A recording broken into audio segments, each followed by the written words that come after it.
ಮಾನ್ಯ ಅಧ್ಯಕ್ಷರೇ,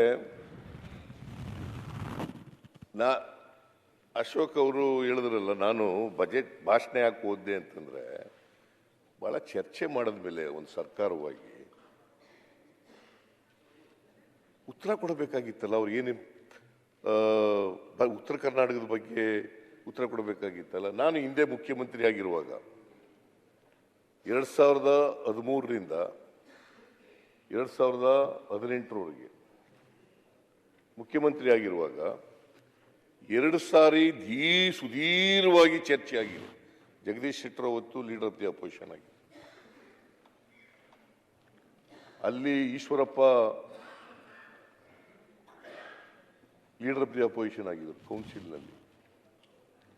2014ರಲ್ಲಿ ಒಂದ್ಸಾರಿ, 2017ರಲ್ಲಿ ಒಂದ್ಸಾರಿ ಚರ್ಚೆ ಆಗಿದೆ.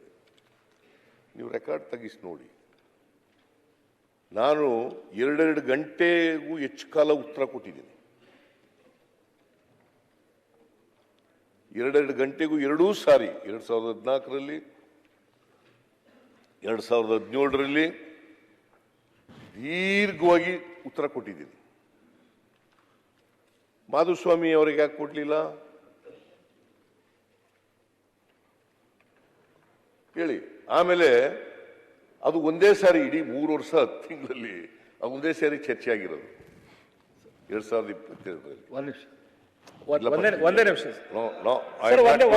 ಮಿಸ್ಟರ್ ಅರವಿಂದ್,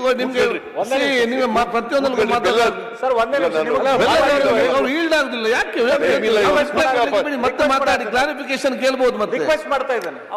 ಎಷ್ಟು ಎಲ್ಲರಿಗೂ ರಿಕ್ವೆಸ್ಟ್ ಮಾಡಿದ್ರೆ ಹೇಗೆ ಆಗ್ತದೆ? ನೀವು ಅರ್ಥ ಮಾಡಿಕೊಳ್ಳಿ. ಸೀನಿಯರ್ಸ್ ಮೆಂಬರ್ಸ್ ನಿಮ್ಮಲ್ಲಿ ಗೊತ್ತಿರ್ತಲ್ಲ. ನೀವು ರಿಕ್ವೆಸ್ಟ್ ಮಾಡಿದ್ರೆ ಅವ್ರು ಈಲ್ಡ್ ಆಗುದಿಲ್ಲ ಅಂತ ಹೇಳಿದ್ದಾರೆ. ಕೂತ್ಕೊಳ್ಳಿ ಸರ್.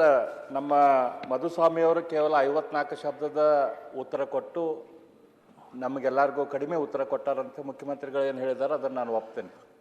ಕೇವಲ 2 ನಿಮಿಷಕ್ಕಿಂತ ಕಡಿಮೆ.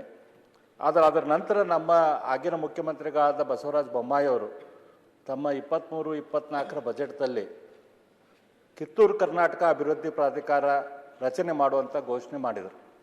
ಆದರೆ ಮುಂದಿನ ಬಜೆಟ್ದಲ್ಲಿ ಅದು ಡ್ರಾಪ್ ಆಯ್ತು, ತಾವು ಮಾಡಿದಂಥ ಬಜೆಟ್ದಲ್ಲಿ. ಹಾಗಾಗಿ ತಾವೀಗ ಉತ್ತರ ಕೊಡ್ಬೇಕಾದ್ರೆ ಅದಕ್ಕೂ ಕೂಡ ಮತ್ತೆ ಅದನ್ನು ರೀಇನ್ಸ್ಟೇಟ್ ಮಾಡಿ ಅದಕ್ಕೆ ಮಧ್ಯದಲ್ಲಿ ಇಂಟರ್ಫಿಯರ್ ಆಗಿ ಹೇಳ ಅಂತ ಇದೆ. ಇದು ನಾ ಏನೋ ಭಾರಿ ವಿಚಾರ ಪ್ರಸ್ತಾಪ ಮಾಡ್ತೀರಿ ಅಂತ ಅನ್ಕೊಂಡಿದ್ದೇನೆ. ಸರ್ ಇಂಪಾರ್ಟೆಂಟ್ ವಿಚಾರ ಸರ್ ಇದು.